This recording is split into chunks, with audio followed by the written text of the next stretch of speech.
Hi, everybody. It's Julie. Welcome to Hello Monday. Today, I'm going to be making a New Year's card because I'm a firm believer that you shouldn't stress out at the holidays. If you didn't get all your Christmas cards made and sent out in time to arrive at Christmas time to friends and family, you can make a New Year's card because people love to hear from you any time of year. And this is a really fun New Year's card. I'm going to be working with the Little Bee. This is a die positioner, and you use it.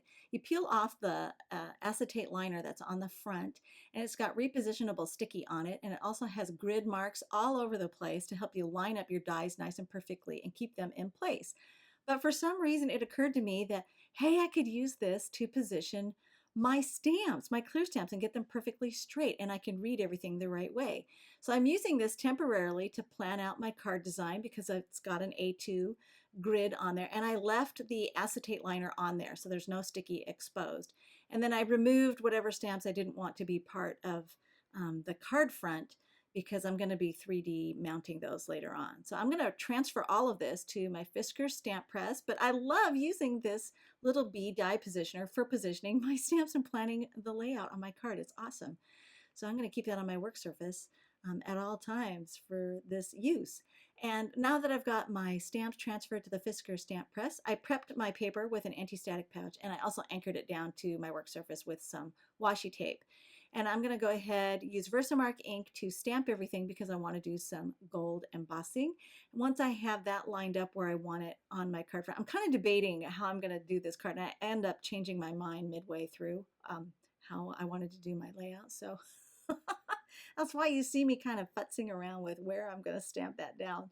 So I'm going to walk my fingers across the press, make sure I get an even impression across all those stamp images, and set that aside and apply some Hero Arts gold embossing powder. I'm using a coffee filter and a disposable paper bowl to catch everything. I find that this keeps my work surface a lot cleaner than the methods I've used in the past. And that works great. I'm going to preheat my heat tool for about 30 seconds and then come in there and apply the heat to all those letters. Rotate the paper so I don't burn my fingers because I forgot to grab it with my tweezers. And the reason you preheat your heat tool is so that you don't, so that you can eliminate as much warping as possible to your paper surface. It'll speed up the embossing process and apply less time as far as the heat goes against the paper surface. So here's the numbers that I have removed from the grid that are going to be part of my layout, but I want them popped up. So I'm going to stamp and emboss those separately onto a piece of scrap white cardstock, and then I'll go ahead and grab the matching dies from the Advent die set. So I've been working with if I didn't say that at the beginning, I've been working with the Advent stamps and the matching die set for this particular design. Now I'm going to take all the dies that match up, as many of them as I can, and go ahead and get those taped down in place, and then I can run them all through at the same time on my Big Shot because I had them spaced out enough to allow for that. And then I set those in a bowl to reserve them for when I'm ready to mount them so they don't get lost on my work surface. So I've created a base card from some black cardstock. This is Licorice by Basil, and I prepped it with my anti-static pouch, and then I'm going to go ahead and crease it with my Teflon bone folder. I wanted to stamp an edge that's going to be exposed with this really fun background stamp by Impression Obsession. It's a fun like maze pattern or diamond-like pattern, and I love it because it can go with so many different things. So I can make my own background paper in all different colors, anytime I want, never run out. So I've taken my card and I only inked up part of this background stamp because I don't need to cover the whole card front. I just need to emboss the portion that's going to be exposed.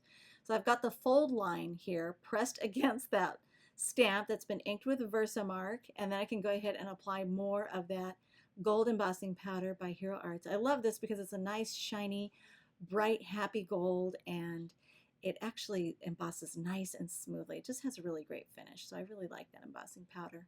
I'm going to go ahead, once again, preheat my heat gun for about 30 seconds and then go along and heat up everything until it's nice and shiny and there's no grainy spots. And I do tilt my paper in the light to make sure I don't see any grainy spots. And then I know I'm done. I'm going to use a Swiffer cloth to buff off any of the residual powder from the embossing magic tools to restore the natural black luster of my Licorice Basil cardstock. And then for additional accent, I've got this really fun 6x6 pad by Basil that's craft paper that has beautiful foiled patterns on it, all kinds, quatrefoil, polka dots, and these diagonal stripes, which I thought would complement the maze pattern that's on the black background there. So I'm going to trim that off a little bit. I also stamped my images higher than I intended on that white panel. So I thought this would kind of help create, restore the balance to that front of the panel there when I go ahead and put everything together. So sometimes you kind of have to add something just because it's going to, keep the balance on your design going. So now I'm going to mount this 3D style, but I didn't want to have it too high. So instead of using my usual Scotch foam mounting tape, I'm using these awesome lower profile foam squares by Scrapbook Adhesives, and they come in white and black, and I keep forgetting to order the white. I really need to get some of the white ones because I love using the black ones, but I want white ones too.